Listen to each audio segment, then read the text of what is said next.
நேரத்திலே ஒரு தேர்தலை நாங்கள் எதிர்கொண்டு தேர்தல் முடிவு நிறைவோடு இந்த ஊடகவியலாளர் சந்திப்பை நடத்துகின்றோம். தெரியும், இந்த நாட்டிலே நாடு ஒரு புறத்திலே மிக மோசமான பொருளாதார நெருக்கடியையும் அரசியல் சமூக பண்பாட்டு நெருக்கடியையும் எதிர்கொண்டிருந்த சூழலிலே மக்கள் ஒரு மாற்றத்தை வேண்டிய ஒரு சூழலில்தான் ஜனாதிபதி தேர்தல் அறிவிக்கப்பட்டது. இந்த தேர்தல் மக்களுடைய பல்வேறு அபிலாஷைகளை அடியொட்டியதாக, பல்வேறு தரப்பினர் போட்டியிருக்கின்ற ஒரு மிக கூடிய அளவிலான போட்டியாளர்கள் போட்டியிருக்கின்ற ஒரு தேர்தலாக அமைந்திருந்த சூழ்நிலை தான். நாட்டுடைய வரலாற்றை திருப்பி பார்க்கின்ற போது காலத்துக்கு காலம் மக்கள் தங்களுடைய அபிலாஷைகளை முன்னிறுத்தி வாக்களித்து ஆட்சியாளர்களை மாற்றியமைத்த ஒரு எதிர்பார்ப்போடு ஆட்சியாளர்களை ஆட்சி பீடத்தில் அமைத்த வரலாறு தொடர்ந்து இருந்து வந்திருக்கிறது. இது தெரியும், 1995ஆம் ஆண்டு ஆகும்போது நாட்டில் 17 வருடங்களுக்கு மேலாக ஐக்கிய தேசிய கட்சியுடைய ஆட்சி ஒரு மக்கள் விரோத ஜனநாயக விரோத ஆட்சியாக அமைந்த சூழலில் அதனை மாற்றியமைப்பதற்காக தங்களுடைய குறிப்பாக நிறைவேற்று அதிகார ஜனாதிபதி முறை மாற்றப்பட வேண்டும், இலங்கையிலுடைய தேசிய இனப்பிரச்சனை தீர்க்கப்பட வேண்டும் என்ற அந்த மக்களுடைய எதிர்பார்ப்புகளோடு சந்திரிகா பண்டாரநாயக்க குமாரதுங்க அவர்கள் ஆட்சிக்கு அமர்த்தப்படுகிறார்கள். ஆனால் அதன் பிறகு அவை நிறைவேறாத சூழலில் மீண்டும் மஹிந்த ராஜபக்ச அவருடைய குடும்ப ஆட்சி, அந்த ஆட்சியினுடைய மக்கள் சொத்தை கொள்ளையடித்தல், குடும்ப ஆட்சி அதிகாரம், சிங்கள பௌத்த பேரினவாதத்துடைய மீளெழுச்சி போன்றவற்றுக்கு எதிராக 2015ஆம் ஆண்டு ஆகும்போது மக்கள் தங்களுடைய ஜனநாயக உரிமைகளை உணர்ந்து அதற்கான தீர்வுகளை வேண்டி இருக்கக்கூடிய ஒரு மக்கள் எழுச்சியை 2015ஆம் ஆண்டுகளில் எங்கள் காணக்கூடியது. எனவே அதன் தொடர்ச்சியாகத்தான் மைத்ரிபால சிறிசேன அவர்களை ஒரு நல்லாட்சியை அமைத்து தருவார்கள் எதிர்பார்ப்போடு, ஒரு ஜனநாயகபூர்வமான ஒரு ஆட்சி அதிகாரத்தை நாட்டிலே நிலைநிறுத்துவார் என்ற எதிர்பார்ப்போடு மைத்ரிபால சிறிசேன அவர்கள் ஆட்சி கொண்டு வரப்படுகிறார். அதனுடைய தொடர்ச்சி 2019ஆம் ஆண்டு ஆகும்போது அந்த எதிர்பார்ப்புகள் நிறைவேறாத பட்சத்தில் அந்த மக்கள் எதை எதிர்பார்த்தார்களோ ஒரு உண்மையான ஒரு ஜனநாயக நாட்டை, ஜனநாயக உரிமைகளை நிலைநிறுத்துகின்ற ஒரு சூழலை, தங்களுக்கான ஒரு நல்லாட்சி அதிகாரத்தை எதிர்பார்க்கின்ற சூழலை அவை நிறைவேறாத போது அதிலிருந்து மாறி இன்னொரு ஆட்சி முறையை நோக்கிய ஒரு வாக்களிப்பை மக்கள் செய்திருந்தார்கள். ஆனால் அது எல்லாம் தோற்று போனதாக அந்த 76 வருட வரலாறும் 77ஆம் ஆண்டுக்கு பிறகான திறந்த பொருளாதார கொள்கையும் கொண்டு வந்த பொருளாதார நெருக்கடி என்பது மக்களை இன்னொரு இடத்திலே கொண்டு வந்து விட்டது. அது 2022ஆம் ஆண்டு போராட்டமாக மிளந்தது.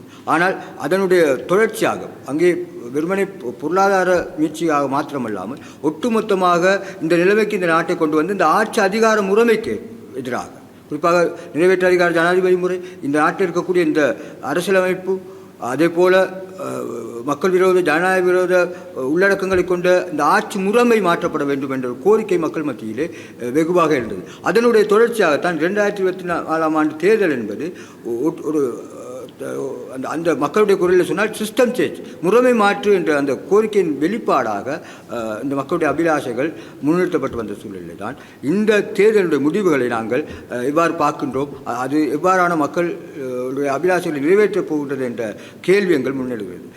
நான் குறிப்பிட்டது போல கடந்த காலங்களிலே மக்கள் எதிர்பார்த்து வாக்களித்த மாற்று முறை என்பது இந்த முறைமைக்குள்ளே இல்லை என்பதை ஒரு இடதுசாரி இயக்கமாக தொடர்ச்சியாக நாட்டுடைய மக்கள், சாதாரண உழைக்கும் மக்கள் மத்தியில் வேலை செய்கின்ற ஒரு அமைப்புகளாக நாங்கள் வலியுறுத்தி வந்திருக்கின்றோம். ஒவ்வொரு முறையும் மக்கள் மாற்றத்தை நோக்கி வாக்களிக்கின்ற போது அது உண்மையான மக்களுக்கான மாற்றமாக அமையப் போவதில்லை என்று கேட்டால், இந்த தேர்தல் மூலமாக வாக்களிப்பு மூலமாக ஆட்சி அதிகாரத்தை மாற்றுவது என்பது, ஆட்சியாளர்களை மாற்றுவது என்பது இந்த ஆட்சி முறைமைக்குள்ளே, குறிப்பாக நாட்டிலே 76 வருடங்களாக கட்டமைக்கப்பட்டிருக்கக்கூடிய சிங்கள பௌத்த பேரினவாத ஆட்சி அதிகாரம், அதனுடைய ஆளும் வர்க்கத்துடைய நபர்களை மாற்றுவதனூடாக அல்லது அதை பிரதிநிதித்துவப்படுத்துகின்ற கட்சிகளை அதிகாரத்தை மாறி மாறி அமர வைப்பதனூடாக இந்த மக்களுடைய உண்மையான அபிலாஷைகள், குறிப்பாக நாட்டிலே புரையோடி போயிருக்கக்கூடிய தேசிய இனப்பிரச்சனைக்கு இதே சுற்றியுடனான அந்த மக்களுடைய உண்மையான அதிகாரத்தை, உண்மையான அபிலாஷைகளை முன்னிறுத்தக்கூடிய ஒரு தீர்வினை இவர்களால் வழங்க முடியாது என்பதை நாங்கள் தொடர்ந்து வலியுறுத்தி வந்திருக்கின்றோம். அதே போல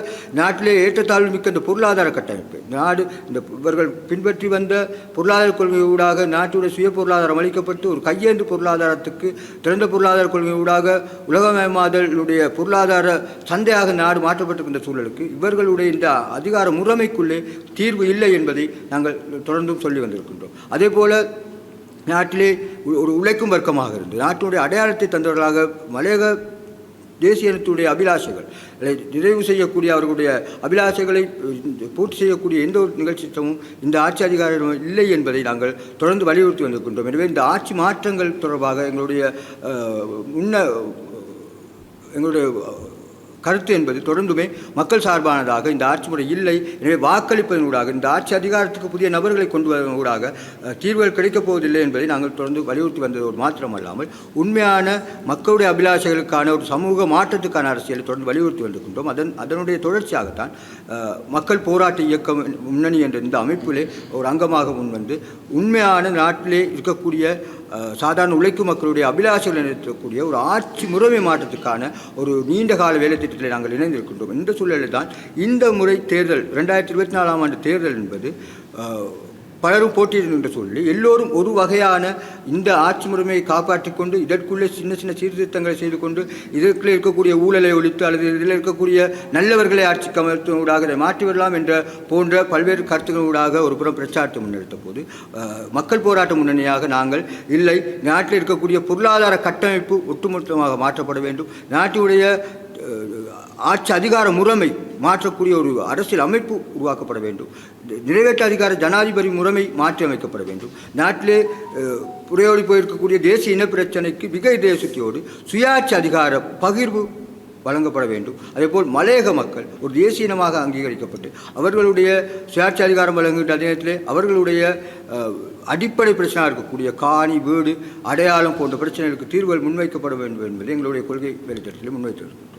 எனவே இந்த சூழலில் இந்த இந்த இந்த பிரச்சார நடவடிக்கை முன்வைக்கப்பட்ட விடயங்கள் முன்னே மக்கள் ஒரு தீர்ப்பினை இது வழங்கியிருக்கிறார்கள். மக்கள் இதுவரை ஒரு ஆளும் வர்க்கமாக சிங்கள பௌத்த பேரினவாத ஆட்சி அதிகாரத்தினுடைய நபர்களை மாற்றுகின்ற அந்த முறைமையிலிருந்து சற்று வேறுபட்டு இதுவரை ஆட்சி அதிகாரத்தில் அமராது, இதுவரை ஆட்சி அதிகாரத்திலே முன்னிற்காத ஒரு குழுவை அல்லது ஒரு அமைப்பை ஆட்சி அதிகாரத்தை கொண்டு வருவதன் ஊடாக இதுவரை தாங்கள் அனுபவித்து வந்திருக்கக்கூடிய நெருக்கடிகளுக்கு பொருளாதார ரீதியாக, அரசியல் ரீதியாக, பண்பாட்டு சமூக ரீதியான நெருக்கடிகளுக்கு தீர்வு கிடைக்கும் என்ற ஒரு நம்பிக்கையை இந்த தேர்தல் ஊடாக பெரும்பான்மையான மக்கள் வெளிப்படுத்தியிருக்கிறார்கள். தெரியும், ஒரு 56 லட்சத்துக்கும் மேற்பட்ட மக்கள் இதுவரை ஒரு பாரம்பரியமாக இருந்து வந்த இலங்கை வரலாற்றுடைய தேர்தல் முடிவுகளுக்கு மாறான ஒரு முடிவினை இங்கே முன்வைத்திருக்கிறார்கள். இந்த இடத்திலே தான் தேசிய மக்கள் சக்தியாக இன்று ஆட்சி அதிகாரத்தை பெற்றிருக்கக்கூடிய அந்த அந்த இயக்கம், அந்த அமைப்பு ஒரு மிகப்பெரிய சமூக கடப்பாட்டுக்குரிய உட்படுத்தப்பட்டிருக்கிறது என்பதை நாங்கள் இந்த இடத்திலே வலியுறுத்த விரும்புகின்றோம். குறிப்பாக மக்கள் இதுவரை முன்வைத்து வந்த, குறிப்பாக 2022ஆம் ஆண்டு போராட்ட காலத்திலே முன்வந்த மக்கள் முன்வைத்த கோரிக்கைகளாக இருக்கலாம், தொடர்ச்சியாக நாட்டுடைய இடதுசாரி இயக்கங்கள், சமூக செயற்பாட்டாளர்கள் முன்வைத்து வரக்கூடிய ஆட்சி மாற்றம், நிறைவேற்ற அதிகார ஜனாதிபதி முறை மாற்றம், புதிய அரசியலமைப்பினுடைய தேவை, சுய பொருளாதாரத்தை கட்டமைப்பதற்கான ஒரு வேலை திட்டம் போன்றவற்றை தேசிய மக்கள் சக்தியினுடைய தேர்தல் விஞ்ஞாபனம் முழுமையாக குறிப்பிடாத இடத்திலே தான் அவை முழுமையாக வெளிப்படாது. இந்த இருக்கக்கூடிய அமைப்பு முறைக்குள்ளே ஏதாவது அட்ஜஸ்ட்மெண்ட் செய்து கொண்டு போகலாம் என்று வாரான ஒரு தேர்தல் விஞ்ஞாபனத்தை தேசிய மக்கள் சக்தி முன்வைத்து அது வெற்றி பெற்றிருக்கின்ற போது கூட இந்த பக்கத்திலே மக்களுடைய அபிலாஷைகள் வேறொரு விதமாக இருந்து வந்திருக்கிறது என்பதை நேரத்தில் சுட்டிக்காட்டுவது. குறிப்பாக தேசிய மக்கள் சக்தி முன் இருக்கக்கூடிய மிகப்பெரிய பொறுப்பாக நாட்டுடைய அரசியல் அமைப்புக்குள்ளே ஒரு மாற்றத்தை கொண்டு வந்து நாட்டுடைய சகல உழைக்கும் மக்களுக்குடைய அபிலாஷைகள் நிறைவேற்றக்கூடிய, மக்களுடைய அதிகாரத்தை நிறைவேற்றக்கூடிய, மக்களுடைய ஜனநாயக உரிமைகளை பாதுகாக்கக்கூடிய ஒரு அரசியலமைப்பை கொண்டு வருகின்ற கடமைப்பாட்டை அவர்கள் உணர வேண்டும் என்பதை நேரத்திலே நாங்கள் வலியுறுத்துகின்றோம். அதே போல வடக்கு கிழக்கு மலையகம் சார்ந்த விடயத்திலே அந்த மக்கள் தொடர்ச்சியான தங்களுடைய வாக்களிப்புக்கூடாக ஒரு விடயத்தை வலியுறுத்தி வந்திருக்கிறார்கள். இந்த வாக்களிப்பும் கூட ஒரு வித்தியாசமான வாக்குமுறையாக இருந்திருக்கின்ற சூழலில் அவர்களுடைய எதிர்பார்ப்புகள், குறிப்பாக நாட்டிலே தேசிய இனப்பிரச்சனை ஒன்று இருக்கிறது என்பதை தேசிய மக்கள் சக்தி எந்த அளவுக்கு தன்னுடைய தேர்தல் விஞ்ஞாபனத்தில் வெளிப்படையாக பேசியிருக்கிறது என்பது ஒரு கேள்விக்குறியாக இருக்கிறது. ஆனால் உண்மையாகவே நாட்டுடைய ஒட்டுமொத்த அரசியல் வரலாற்றிலே தேசிய இனப்பிரச்சனை என்பது அது பொருளாதார நெருக்கடிக்கும் சரி, அரசியல் பண்பாட்டு நெருக்கடிக்கும் சரி மிகப்பெரிய ஒரு இடையூறாக, ஒரு தடையாக இருந்து வந்திருக்கிறது என்பதை மக்கள் தொடர்ந்து வலியுறுத்தி வந்திருக்கிறார்கள். அதே போல் மக்கள் போராட்ட இயக்கமாக நாங்கள் அதை மிக தெளிவாக வெளிப்படையாக பேசி வந்திருக்கிறோம். எனவே தேசிய மக்கள் சக்தி நேரத்தில் அந்த விடயத்தை சரியாக உள்வாங்கிக் கொண்டு அதற்கான தீர்வினை முன்வைப்பதற்கான முயற்சிகளை செய்ய வேண்டும் என்பதை இந்த நேரத்தில் நாங்கள் வலியுறுத்துகின்றோம். அதே போல்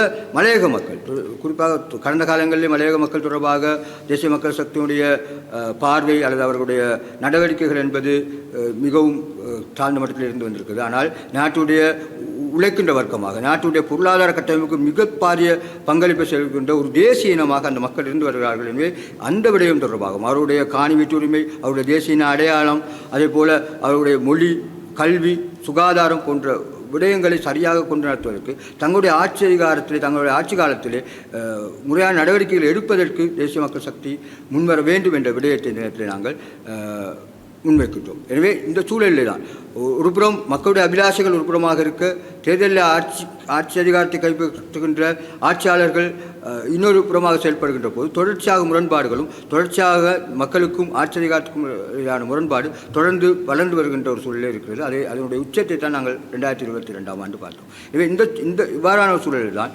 மக்கள் போராட்ட முன்னணியாக நாங்கள் இந்த 38 வேட்பாளர்களும் வைக்கக்கூடிய கொள்கைகளுக்கு மாறாக நாடு எதிர்நோக்கி இருக்கக்கூடிய சமூக, பொருளாதார, அரசியல், பண்பாட்டு பிரச்சனைகளுக்கும், தேசிய இன பிரச்சனைக்கும், அதே போல் நாடு எதிர்கொண்டிருக்கக்கூடிய கடன் சுமைக்கு சுமை தொடர்பாகவும், அதேபோல் இந்திய மேலாதிக்கம், அமெரிக்க ஏகாதிபத்தியத்தினுடைய ஆக்கிரமிப்பு போன்ற விடயங்களை களைவதற்கான ஒரு மிக தெளிவான வேலை திட்டத்தை முன்வைத்து அதை மக்கள் மத்தியிலே பரப்புரை செய்து வந்திருக்கின்றோம். தொடர்ந்தும் நாங்கள் அந்த வேலை திட்டத்தோடும் அந்த நிகழ்ச்சியினரோடும் மிக உறுதியாக நிற்போம். அதே போல் இந்த ஆட்சி அதிகாரம் முன்னெடுக்கக்கூடிய சமூக விரோத, ஜனநாயக விரோத செயற்பாடுகளுக்கு எதிராகவும் மக்கள் சார்பாக என்று எங்களுடைய இந்த விடயங்களை முன்னெடுப்பதற்கும் மக்களை சரியான வழியிலே அரசியல் மயப்படுத்துவதற்கு தொடர்ந்து செயற்படுவோம். எனவே நாட்டுடைய மக்கள், நீங்கள் வாக்களித்திருக்கிறீர்கள், உங்களுடைய எதிர்பார்ப்புகளை நிறைவேற்றிக் கொள்வதற்கு வெறுமனே வாக்களித்துவிட்டு இன்றோடு தங்களுடைய கடமை முடிந்தது, யாரோ ஆட்சி செய்கிறார்கள் என்ற அந்த நிலைமை மாறி தொடர்ச்சியாக உங்களுடைய ஜனநாயக உரிமைகளை நிறைவேற்றிக் கொள்வோம், உங்களுடைய அபிலாஷைகளை நிறைவேற்றிக் கொள்வோம்.